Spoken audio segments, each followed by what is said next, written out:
ਜ਼ਿੰਦਗੀ ਜਿਉਂਦਾ ਜੱਟ ਬਾਜ ਵਰਗੀ, ਰੱਖੀ ਆ ਬੜਕ ਸਵਰਾਜ ਵਰਗੀ। ਕਿਹੜੇ ਆਉ ਗਿਆ ਇੱਕ ਵਾਰੀ ਤਾਰੀ ਬਾਰੇ ਕੀ ਖਿਆਲ ਆ ਬਈ? ਕਾਬਲ ਦੇ ਛੋਲਿਆਂ ਦੀ ਸਾਨੂੰ ਲੋੜ ਨਹੀਂ, ਰੀਸ ਨਹੀਂ ਪੰਜਾਬ ਦੇ ਅਨਾਜ ਵਰਗੀ। ਉਹ ਪੈਸਿਆਂ ਵਾਲੀ ਝੂਠੀਆਂ ਨਹੀਂ ਪਾਈਆਂ ਜੱਫੀਆਂ, ਨੀਤਾਂ ਵਿੱਚ ਲੈ ਕੇ ਕਦੇ ਢਿੱਲ ਨਹੀਂ ਮਿਲੇ। ਉਹ ਕਈਆਂ ਬੰਦਿਆਂ ਨੂੰ ਅਸੀਂ ਦਿਲੋਂ ਨਹੀਂ ਮਿਲੇ, ਤੇ ਕਈ ਬੰਦਿਆਂ ਨਾਲ ਸਾਡੇ ਦਿਲ ਨਹੀਂ ਮਿਲੇ। ਕਈਆਂ ਬੰਦਿਆਂ ਨੂੰ ਅਸੀਂ ਦਿਲੋਂ ਨਹੀਂ ਮਿਲੇ, ਤੇ ਕਈ ਬੰਦਿਆਂ ਨਾਲ ਸਾਡੇ ਦਿਲ ਨਹੀਂ ਮਿਲੇ।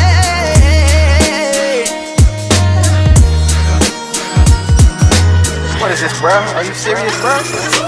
ਖਾਨਦਾਨ ਦੱਸਦੀ ਐ ਤੋਰ ਜੱਟ ਦੀ,